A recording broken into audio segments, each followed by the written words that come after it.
Salam, selamat pagi dan salam sejahtera bagi kita dimanapun Anda berada. Sebelum kita melakukan segala aktivitas, kami mau menyapa Anda.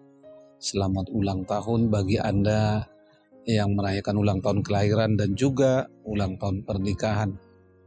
Kami juga berdoa bagi Anda yang pada saat ini masih terbaring lemah, sakit, dan dirawat baik di rumah Anda maupun di rumah sakit. Dan bagi Anda yang sedang menjalani isolasi mandiri oleh karena COVID-19, kiranya Tuhan memampukan dan menguatkan serta segera menyembuhkan Anda. Sebelum kita beraktivitas dalam satu hari ini, mari saya undang Bapak Ibu Saudara-saudari, kita terlebih dahulu mendengarkan firman Tuhan untuk hari ini. Firman Tuhan untuk kita pada saat ini diambil dari kitab Amsal pasal yang ke-24 ayat yang ketiga dan keempat. Beginilah firman-Nya.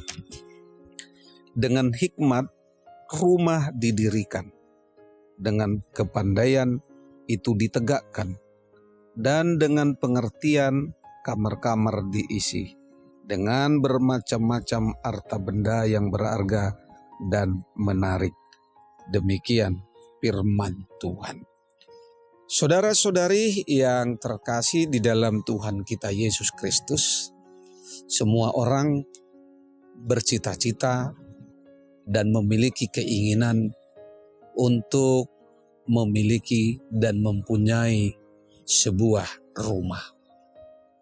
Dan rumah yang didambakan, yang diinginkan adalah rumah idaman bagi keluarga, baik itu suami maupun istri. Dan begitu juga setelah suami dan istri mendiami rumah idaman tersebut, Tuhan akan memberikan segala yang mungkin diinginkan dan dirindukan oleh pasangan keluarga yang berkenan di hadapan Tuhan. Saudara-saudari, di tengah-tengah rumah idaman, sudah pasti seorang suami akan mengungkapkan kasih sayangnya yang tulus, yang murni, yang suci kepada pasangannya, yaitu istrinya. Sebagaimana yang dikatakan di dalam Efesus 5 ayat 28b. Hai suami, kasihilah istrimu sebagaimana Kristus telah mengasihi jemaat dan telah menyerahkan dirinya baginya. Begitu juga dengan seorang istri. Dia harus tunduk, taat, dan juga dia harus mengasihi suaminya. Itu sebabnya dikatakan di dalam Efesus di pasal yang kelima tadi, hai istri, tunduklah kepada suamimu seperti kepada Tuhan. Tidak ada terkecuali, semua harus taat dan tunduk kepadanya. Begitu juga anak-anak, dia mempunyai kewajiban, keharusan yang dia lakukan di tengah-tengah kehidupan keluarga. Anak-anak harus mentaati orang tua di dalam Tuhan. Haruslah demikian dia dalam hidupnya menghormati ayah dan ibunya. Karena itu adalah sebuah perintah, aturan yang telah ditetapkan, dan aturan itu sangat penting di dalam kehidupan rumah tangga. Kalau kita membaca di dalam Efesus 6 ayat yang pertama hingga ayat yang ketiga, dikatakan sangat jelas bahwa anak-anak, taatilah orang tuamu di dalam Tuhan, karena haruslah demikian. Hormatilah ayahmu dan ibumu ini. Ini adalah suatu perintah yang penting, seperti yang nyata dari janjinya ini, supaya kamu berbahagia dan panjang umurmu di bumi.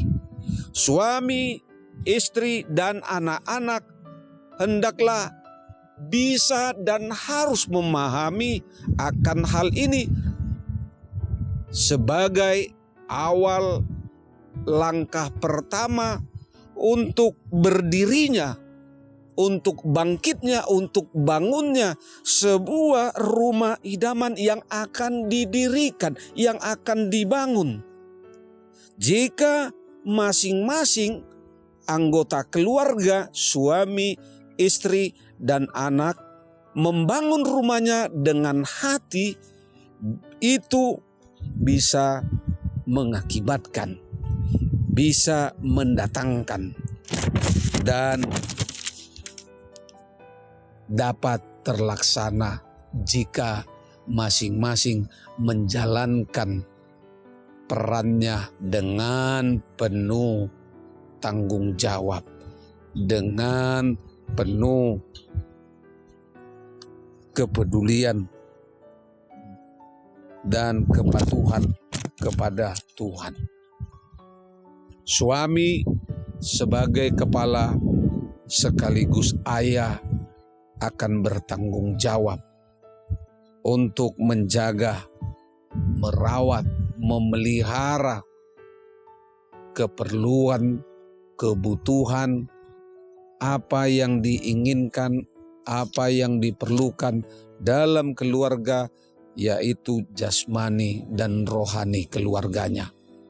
Itu sebabnya firman Tuhan memperingatkan, jika ada seorang yang tidak menjaga, memelihara sanak saudaranya, apalagi seisi rumahnya, sebagaimana yang dikatakan dalam 1 Timotius 5 ayat 8, orang tersebut murtad dan lebih buruk dari orang yang tidak beriman. Karena itu dia harus juga mendisiplinkan seluruh keluarga, anggota keluarga sesuai dengan firman Tuhan, sehingga mereka memiliki hati yang takut akan Tuhan. Dan tidak lupa juga di dalam kehidupan keluarga tentang peranan seorang istri. Salomo sangat nyata mencatat dan menguraikan, mengatakan di dalam Amsal 31 ayat yang ke-10 hingga seterusnya. Dikatakan si istri beroleh pujian dari suami dan juga anak-anaknya karena dia mampu melakukan, berbuat, menjalankan fungsinya, perannya dengan sangat baik. Maka ia lebih berharga daripada permata, sebagaimana dikatakan di dalam Amsal 31 ayat 10b. Karena itulah firman Allah mengatakan, dengan hikmat rumah didirikan dan dengan kepandaian itu ditegakkan. Makanya di dalam keluarga kunci utama memiliki rumah tangga yang idaman, yang didambakan semua orang percaya adalah mengutamakan, mendahulukan Tuhan dan mengandalkan Dia di dalam segala hal, dan masing-masing anggota keluarga menjalankan tugasnya sebaik mungkin, menjalankan peranannya dengan baik dan berkewajiban melakukan dengan sungguh-sungguh sesuai dengan firman Tuhan. Biarlah firman Tuhan itu yang menghidupi dan menjadi kehidupan di tengah-tengah keluarga kita, di tengah-tengah keluarga Anda, agar kiranya Tuhan berkenan memberkati rumah yang Anda dirikan, rumah yang Anda bangun, dan dapat berdiri teguh melalui kepintaran dan hikmat daripada Tuhan. Kiranya Tuhan memberkati. Selamat beraktivitas, Tuhan Yesus memberkati. Shalom.